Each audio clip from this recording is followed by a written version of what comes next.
మొఘల్ సామ్రాజ్యానికి ఎదురు నిలిచి ప్రజల కోసం అనేక పోరాటాలు చేసిన సర్దార్ పాపన్న జయంతి వేడుకలు ఘనపురం మండల కేంద్రంలో ఘనంగా జరిగాయి.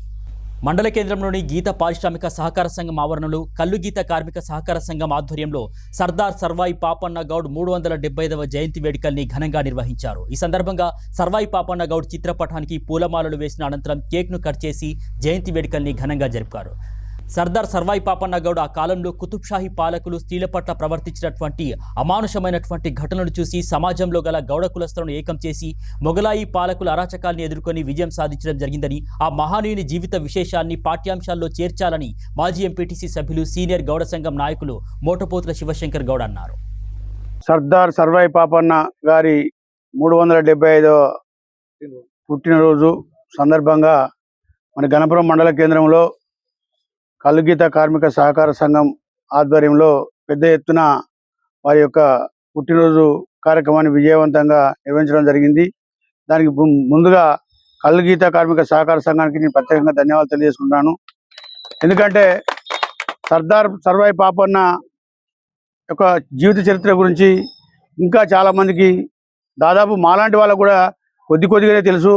పూర్తి స్థాయిలో వారి యొక్క జీవిత చరిత్రను అవగాహన చేసుకొని మరి సమాజంలోకి తీసుకువెళ్తే రాబోయే రోజులలో మంచి ఫలితాలు ఉంటాయి.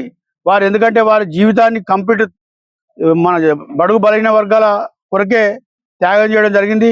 ఆనాడు బ్రిటిష్ అంటే మొఘల్ సామ్రాజ్యవాదులు మనది కుతుబ్ షా లాంటి వాళ్ళను ఎదిరించి కల్లు మండోల కాడ కానీ అక్కడ కానీ మరి మన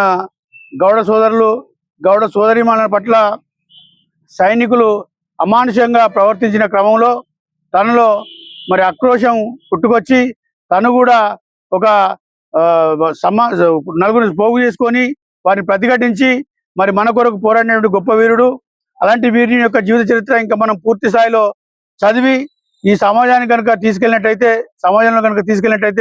రాబోయే రోజులలో మరి మన అందరం కూడా బడుగు బలహీన వర్గాల రాజ్యాధికారం కోసం, బడుగు బలహీన వర్గాల ఆశయాలు కొనసాగేటట్టుగా ఉంటాయని చెప్పి తెలియజేసుకుంటూ, ప్రతి సంవత్సరం వారి యొక్క పుట్టినరోజు కానీ లేకుంటే వర్ధంతి కానీ ఘనంగా నిర్వహించుకొని రాబోయే తరాలకు వారు చేసినటువంటి గొప్ప విషయాలను బోధించే విధంగా, తెలియజేసే విధంగా రాష్ట్ర ప్రభుత్వాలు కానీ కేంద్ర ప్రభుత్వాలు కానీ వారి యొక్క జీవిత చరిత్రను పాఠ్యాంశాలలోకి తీసుకొని మరి సమాజానికి అందించేయాలని చెప్పి ఈ సందర్భంగా నేను విజ్ఞప్తి చేస్తున్నాను.